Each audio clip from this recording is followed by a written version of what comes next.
бойынан энергиясы кетпеген, әлі де жұрттың назарын өзіне аудара білетін, бір жылдан астам жолдасының дәруменін алып, ішін босатпаған Толқын ханымның кінәға батқан түнін әңгімелеп беремін. Армысың ағайын, ендеше бастайық аудио кітапты. Жалғыз ерке қызымызды ұзатып, ақ бата беріп, ақ отауына шығарып салғанымызға міне бір жыл өтіпті. Сол күннің ушуымен, қуаныштың ыстық лебімен жүріп, өмірдің біраз ауыр сәттері ескерусіз қалған екен. Құдалық, той, қонақ күту, бәрін ойдағыдай атқарып, елдің батасын алып, бір тынышталдық дегенмен, сол тыныштықтың артында басқа бір дүрбелең басталыпты. Менің жасым 45. Өзімді әлі де жас сезінемін. Қаны қызу, жаны сергек әйелмін. Ал жолдасым менен 16 жас үлкен. Бұрын арадағы жас айырмашылығын аса сезінбейтінбіз. Ол әрдайым сабырлы, байыпты, менің көңіл күйімді таба білетін, өмірдің ағысы екеумізге бір бағытта жүргендей көрінетін. Бірақ соңғы бір жылда бәрі өзгеріп кетті. Жолдасымның денсаулығы сыр берді. Алғашында жай шаршау шығар деп жүрдік, кейін дәрігерге барған соң созылмалы дерттің табы бары анықталды.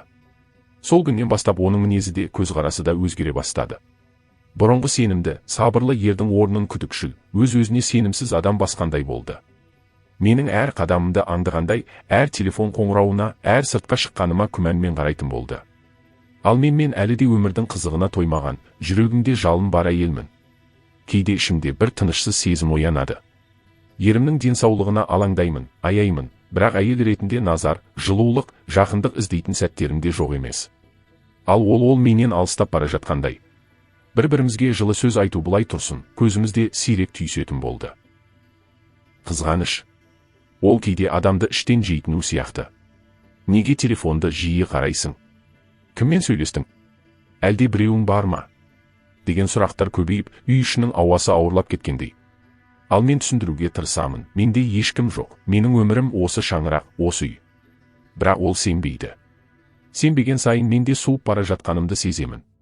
Бәлкім, өмірдің осы кезеңі бізге сынақ шығар. Бәлкім, бізге сабыр мен түсіністік қажет шығар. Бірақ әйел жүрегі кейде сабырдан бұрын жылылыққа мұқтаж болады ғой. Мен бухгалтер болып жұмыс жасаймын. Біздің коллективке жаңадан қосылған Данияр мырза мені жұмыстан кейін жиі үйге жеткізіп тастайды. Екеуміздің үйге қайтар жолымыз бір бағытта болғасын мені алып кетеді. Данияр үйленбеген жас жігіт. Бой десе бойы бар, иықты, жауырыны кең келбетті жігіт. Бетінде аздаған сақал өсірген, сәнді киініп, тәтті иісімен қыз келіншектің назарын аударғанды жақсы көреді. Өзі ұялшақ, көп сөйлемейтін жігіт. Алайда сөзі өткір, бір айтқанын жасата алатын сері еркек десем қателеспеспін.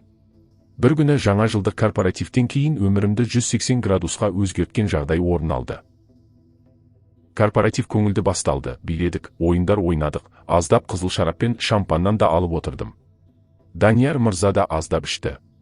Жиынның соңында Данияр аздап қызғын болса да көлігіне отырып, мені күндегідей отырғызып алып, үйге қарай бет алдық.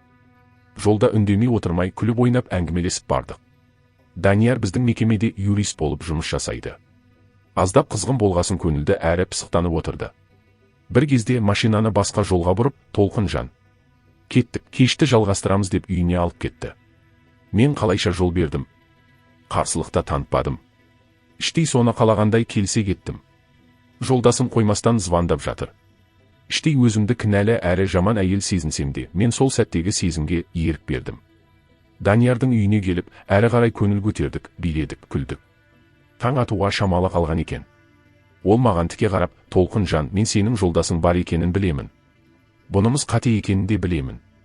Сіз мына қара көйлекте тым тартымды әрі тәбетті ашатындай эффекті әйел болып тұрсыз. Деп белімнен қысты.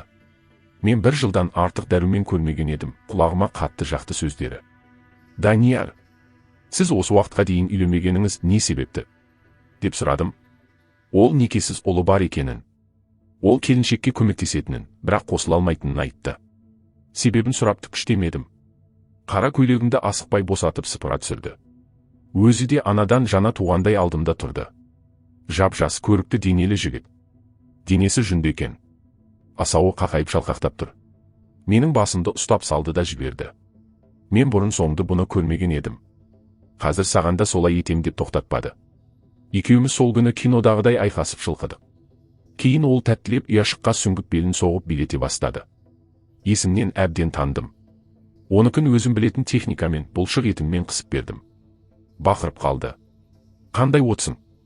деп бөлек әлемге түсті. Мен өзімді кінәлі сезінемін.